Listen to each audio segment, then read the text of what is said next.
شركة انتوباك لماكينات التعبئة والتغليف تقدم لكم ماكينة عصر الزيوت موديل 811 المقدمة لكم من شركة انتوباك.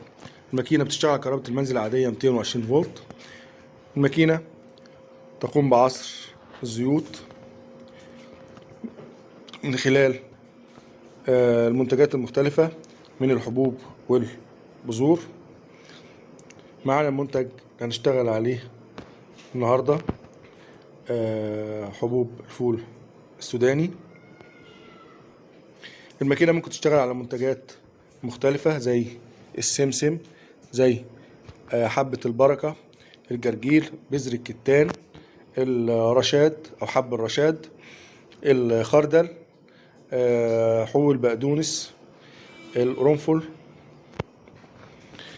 نبدأ نشغل المكنة.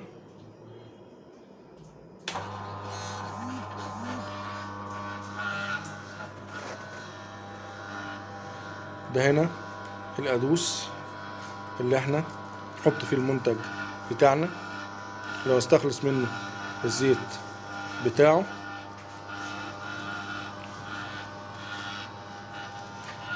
وهنا بيخرج لنا التفل الناتج عن عملية الاستخلاص.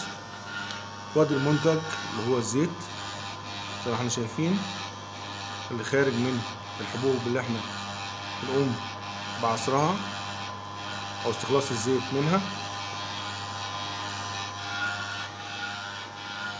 الماكينة قسمها الخارجي من ستانلس ستيل عالي الجودة، وكذلك الأجزاء الداخلية المتعاملة مع المنتج. الماكينة سهلة الاستخدام، سهل التعامل معها، ممكن تستعمل في البيوت أو المحلات كمشروع تجاري مربح.